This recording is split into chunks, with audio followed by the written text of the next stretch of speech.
Now, parenting, particularly during the pandemic, has not been for the faint-hearted. From a spike in teen pregnancies earlier this year to the disappearance of a group of girls from Komarok Estate just a week ago.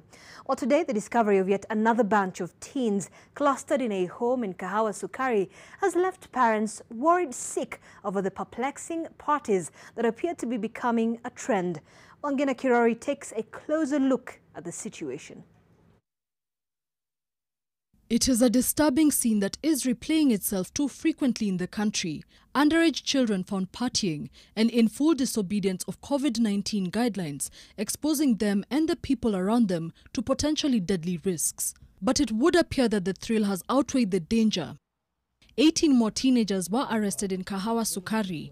Evidence of a birthday party that was over before it could even begin was clear from the footage of this unsliced cake belonging to a 16-year-old and these unopened bottles of liquor. Officers waliweza kuwaleta na because of the congestion at the cells, we agreed that watoto wapewe police board na waletwe asubuhi ndio tuenze kufanya investigation, tujue hii pombe ilitoka wapi, wazazi walikuwa wanajua vipi.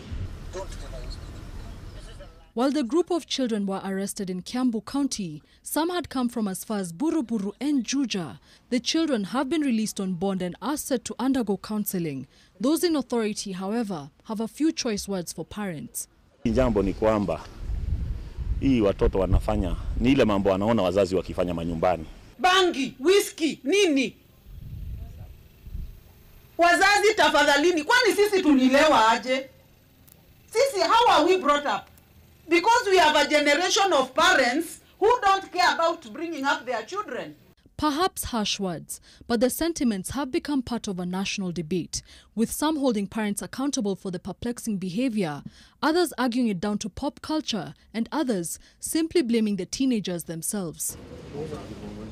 This, especially after a group of girls who went missing from their homes in Komarok Estate later admitted that they purposely disappeared to blow off some steam, which led them down the dark road of alcohol, drugs, and even underage sex. Kuna watoto wameingia sites za pornography, mheshimiwa. I'm so worried. Mtoto ako ameingia biashara ya kupigwa picha akiwa uchi na analipwa 1,000 shillings. Kila picha akipigwa akiwa uchi. Na hiyo kitu haifanyiki Nairobi, iko hapa Machakos. But this isn't the only worrisome topic that dominated headlines this year. The issue of teen pregnancies among school-going girls had many parents and education stakeholders nursing sleepless nights. Just yesterday, 2 pastors from the Salvation Army Church in Makima, Embu County, were charged with defiling a minor.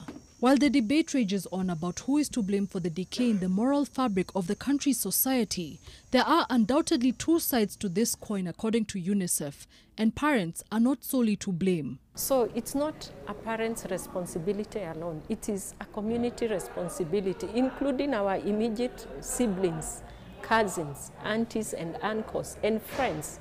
Even these chamas women go and these chamas men go. They should talk about not about just investment, but also how do we support our children.